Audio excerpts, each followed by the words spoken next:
Shaman state में मैं छत्तीसगढ़ बोल रहा हूँ। मेरी यह राजधानी जो कि रायपुर से 27 किलोमीटर की दूरी पर स्थित और विवेकानंद विमानतल से 14 किलोमीटर की दूरी पर स्थित पुरखौती मुक्तांगन से बोल रहा हूँ। मुक्तांगन जैसा आप जानते हैं, ये आकाश जो है मुक्त है, नीला गगन है, उसके नीचे पर स्थित पूरा का पूरा छत्तीसगढ़ का परिदृश्य इस नए रायपुर में पुरखौती मुक्तांगन में हमारे पुरखों मतलब पूर्वजों की जो विरासत है उसे संजो कर रखने का एक प्रयास छत्तीसगढ़ शासन के द्वारा किया गया है।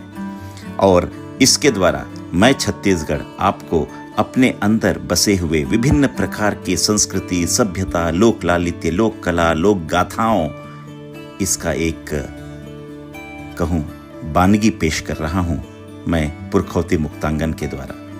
पुरखौती मुक्तांगन में हर प्रकार के जो हमारे वनवासी और जनजातियाँ थी उनकी पूरी की पूरी मिसाल यहाँ पेश की गई है। और जैसे आप जानते हैं कि यहाँ पर गुंडाधुर नाम के भी एक बहुत बड़े स्वतंत्रता संग्राम सेनानी हुए जिन्होंने अपने बाणों के द्वारा ब्रिटिश हुकूमत पर निश्चित रूप से आघात तो किया है।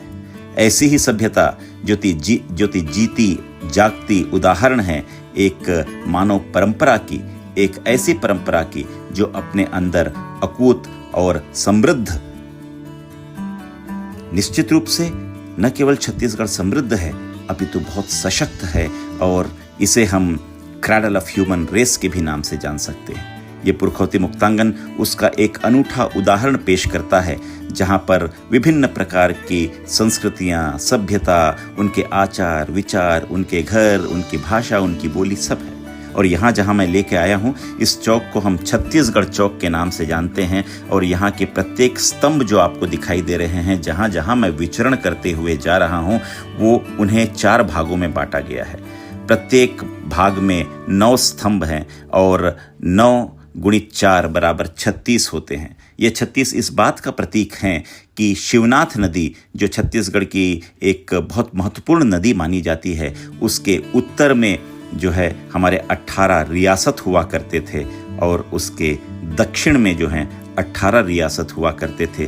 तो 18 और 18 मिलाकर ये 36 रियासतों का छत्तीसगढ़ इन स्तंभों के द्वारा प्रदर्शित किया जा रहा है। और प्रत्येक स्तंभ में एक अनूठी कलाकृति को उकेरा गया है और छत्तीसगढ़ के जो वनवासी हैं उनकी कलाओं को उकेरा गया है। और ये बताने का प्रयास भी इन स्तंभों के द्वारा किया गया है कि यह समृद्ध और सशक्त छत्तीसगढ़ न केवल सांस्कृतिक रूप से कितना समृद्ध रहा होगा अपितु यह छत्तीसगढ़ स्वतंत्रता संग्राम सेनानियों के कारण भी और सभ्यता के कारण भी प्रचुर मात्रा में लोगों का ध्यान आकर्षित करता रहा है। और यहाँ पर जो मूर्तियाँ बनाई गई हैं वो इस बात का भी प्रतीक हैं कि हम अपनी सभ्यता में किस तरीके से लोगों को, उनके कार्यों को हम एक नया परिचय और एक नया आयाम देते हैं।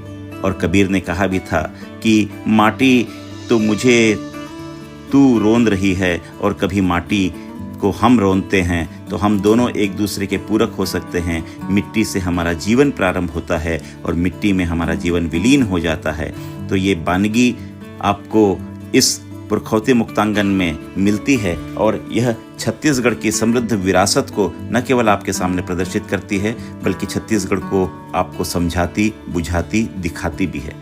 इसीलिए कभी संपूर्ण छत्तीसगढ़ को आपको जानना हो तो आप निश्चित रूप से पुरखौती मुक्तांगन आइए, जहां बस्तर का दशहरा का रथ और डोलकल गणेश के साथ साथ बारसूर की गणेश की प्रतिमाएं और ताला गांव के रुद्र शिव की ये मूर्तियां भी आपको अपनी ओर आकर्षित करेंगी और आपको निश्चित रूप से एक बेहतर, एक नवीन और समृद्ध छत्तीसगढ़ की झांकियां भी प्रस्तुत करेंगी। कभी मौका मिले तो ज़रूर पुरखौती मुक्तांगन आइए।